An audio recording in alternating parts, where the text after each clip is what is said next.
ছাত্রছাত্রীদের জীবনে লক্ষ্য স্থির না হলে কি হয়? নমস্কার বন্ধুরা, আজ আমি একটি অত্যন্ত গুরুত্বপূর্ণ বিষয় নিয়ে আলোচনা করব। ছাত্রছাত্রীদের জীবনে লক্ষ্য স্থির করা কেন প্রয়োজন এবং লক্ষ্য না থাকলে কী ধরনের সমস্যা হতে পারে।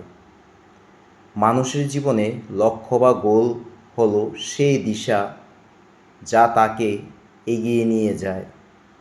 লক্ষ্য ছাড়া জীবন ঠিক যেন দিশাহীন নৌকা, যে নৌকা সমুদ্রে ঢেউয়ে ভেসে বেড়ায়, কিন্তু কোথায় যাবে তা সে নিজেও জানে না। একজন ছাত্র বা ছাত্রী যদি ছোটোবেলা থেকেই নিজের জীবনে লক্ষ্য স্থির না করে, তাহলে তার পড়াশোনা, পরিশ্রম এবং সময় সব কিছুই অনেক সময় সঠিক পথে পরিচালিত হয় না। এবার শুনুন, লক্ষ্য না থাকলে ছাত্রছাত্রীদের জীবনে কী হয়। সময়ের অপচয় হয়।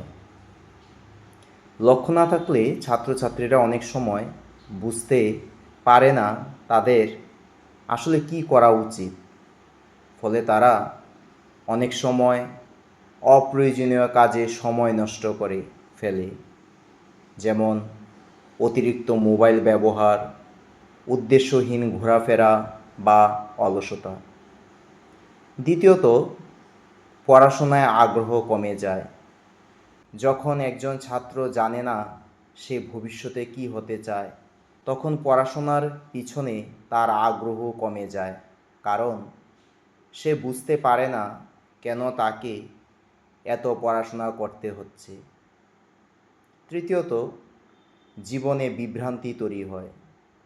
লক্ষ্য না থাকলে ছাত্রছাত্রীরা অনেক সময় অন্যদের দেখে নিজের পথ পরিবর্তন করতে থাকে। কেউ বন্ধুদের দেখে একটি বিষয় বেছে নেয়, আবার পরে অন্যদের দেখে সেটি ছেড়ে দেয়।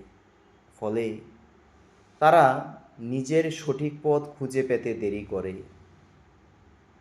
চতুর্থত, আত্মবিশ্বাস কমে যায়।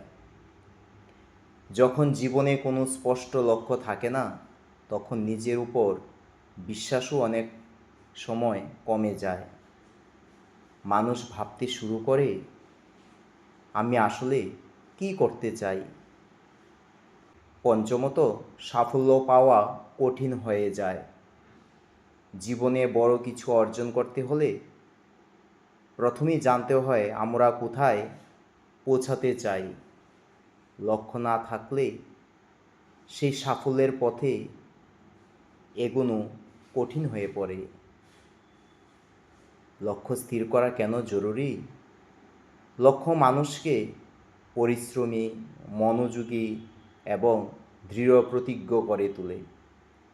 যখন একজন ছাত্র জানে যে সে ডাক্তার, শিক্ষক, বিজ্ঞানী বা প্রশাসক হতে চায়, তখন সে সেই লক্ষ্য পূরণের জন্য নিয়মিত পরিশ্রম করতে পারে। বিশ্বের অনেক মহান ব্যক্তিত্ব জীবনের শুরুতেই তাদের লক্ষ্য স্থির করেছিলেন। ভারতের প্রাক্তন রাষ্ট্রপতি ও বিজ্ঞানী APJ আব্দুল কালাম বলেছিলেন, dream is not that which you see while sleeping, it is something that does not let you sleep. আবার মহাত্মা গান্ধী বলেছিলেন, ভবিষ্যৎ নির্ভর করে আজ আমরা কি করছি তার উপর। এই উক্তিগুলো আমাদের শেখায় লক্ষ্য ছাড়া জীবনে বড় কিছু অর্জন করা খুবই কঠিন। তাহলে ছাত্রছাত্রীরা কিভাবে লক্ষ্য স্থির করবে? 1. নিজের আগ্রহ ও প্রতিভা বুঝতে হবে। 2. যে বিষয়টি ভালো লাগে সেই বিষয় নিয়ে গভীরভাবে পড়াশোনা করতে হবে। 3. বড় লক্ষ্যকে ছোট ছোট ধাপে ভাগ করতে হবে। 4. নিয়মিত পরিশ্রম এবং অধ্যবসায় বজায় রাখতে হবে। লক্ষ্য স্থির করা মানে শুধু স্বপ্ন দেখা নয়, বরং সেই স্বপ্নকে বাস্তবে রূপ দেওয়ার জন্য প্রতিদিন কাজ করা। বন্ধুরা, মনে রাখবে, লক্ষ্যহীন জীবন মানে দিশাহীন পথ। একজন ছাত্র বা ছাত্রী যদি নিজের জীবনের লক্ষ্য ঠিক করে এবং সেই লক্ষ্য পূরণের জন্য নিয়মিত চেষ্টা করে, তাহলে তার সাফল্য নিশ্চিত। তাই আজ থেকে নিজেকে প্রশ্ন করো, আমি ভবিষ্যতে কী হতে চাই? সেই লক্ষ্য স্থির করো এবং ধীরে ধীরে সেই স্বপ্নের দিকে এগিয়ে যাও। ধন্যবাদ।